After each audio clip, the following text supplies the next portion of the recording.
Younger generations are currently less wealthy than their parents, which is altering our economies. A Greek proverb says, "A society grows great when old men plant trees whose shade they know they shall never sit in." This proverb dates back to a period long before the issues facing our current economies or even the study of economics itself yet holds true today. But do we really follow this principle? After the Industrial Revolution, successive generations are not becoming richer than their parents for the first time. This pattern has held true overall for the populations of the majority of industrialized economies, notwithstanding setbacks and historical outliers. It used to be assumed that people's children would enjoy better lives than they did as adults, but that is no longer the case. In fact, the majority of young professionals can only aim to lead lives similar to those of their parents. It is becoming more and more difficult for younger generations to find stable employment, afford decent homes, establish families, and save money for retirement. Despite the fact that the globe is considerably richer now than it was during the 20th century, such as the case when the baby boomers were working to build their new untouchable wealth, what is happening then? How is it possible for generations to be poorer than the ones before them in the world that is generally wealthier? Is there a plausible reason behind this?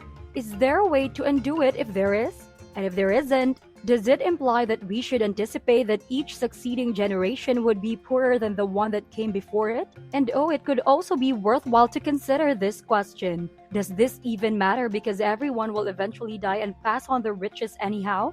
Hello there! This is the Financial Fortune, and in this video, we are going to talk about why younger generations are currently less wealthy than their parents and how can this affect our economy. Please don't forget to leave a like, click subscribe if you haven't already, and hit the notification bell to be notified whenever we release new videos.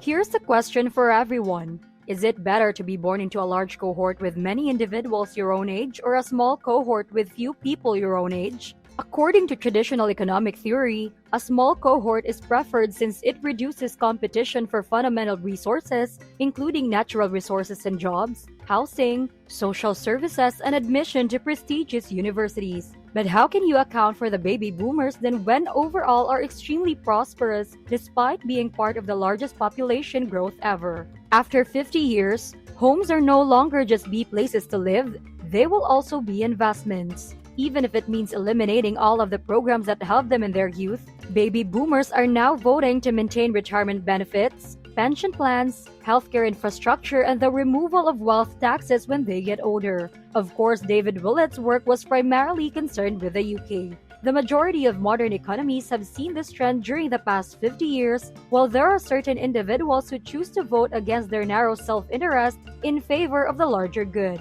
In Australia, for instance, a policy decision that would lessen the tax effectiveness of Australian retirement accounts was largely responsible for the outcome of the 2019 federal election. Thanks largely to older Australian voters, the party that argued in favor of maintaining the favourable tax structure ended up winning. In a recent election in Australia, the party that plans to reduce the tax effectiveness won after conceding on its promise to alter retirement account taxes. According to a 2017 British election survey, young and old voters now make up the majority of those who support conservative parties rather than the rich and working class. Imagine how much better off the average millennial would be if they had a free college or secondary education. While a lifetime of favorable government policy can be extremely useful for accumulating wealth, even with everything else being equal, the next significant point to take into account is the difference that many young people need to be able to place a deposit on a housing property, the housing divide.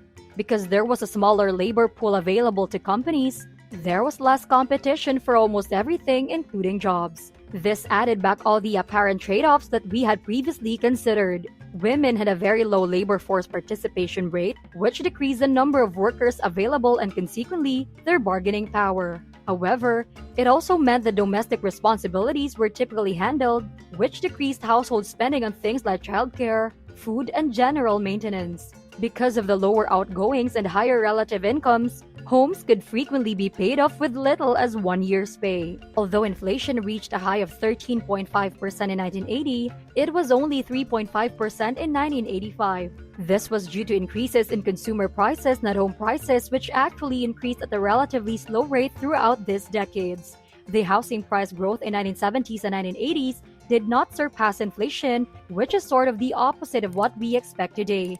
Is it appropriate to criticize how simple it was for baby boomers to purchase a home given that the inflation argument isn't entirely valid?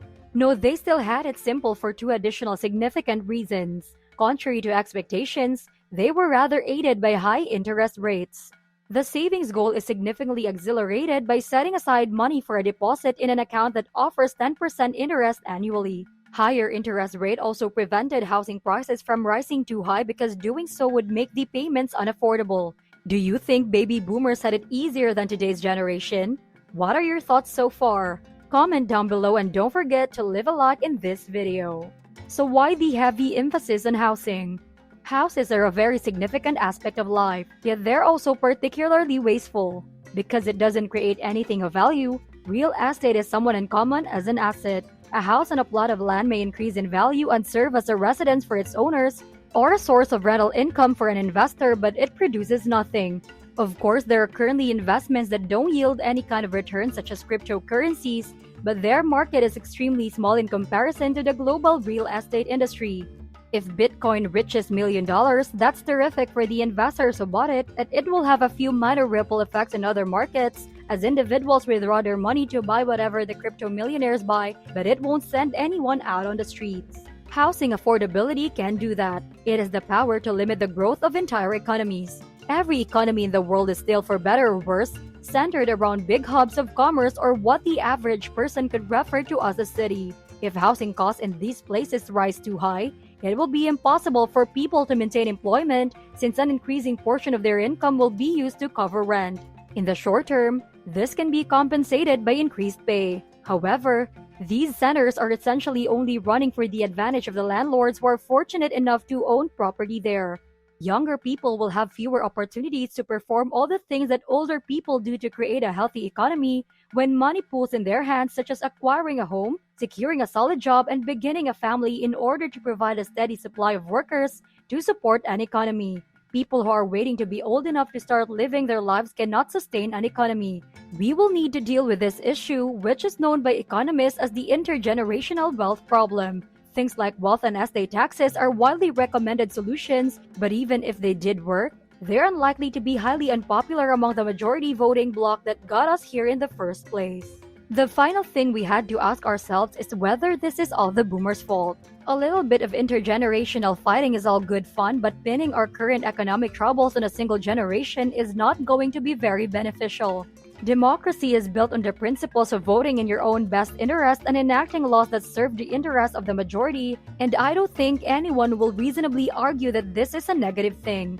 It is also crucial to consider cases of economies where this has not occurred. China, the world's second-largest economy, serves as an excellent counterexample. The baby boomers in their generation are referred to locally as the lost generation since they spend most of their working lives in a broken economic system. They were also too old to properly benefit from the swift economic growth that followed the economies opening up in those decades.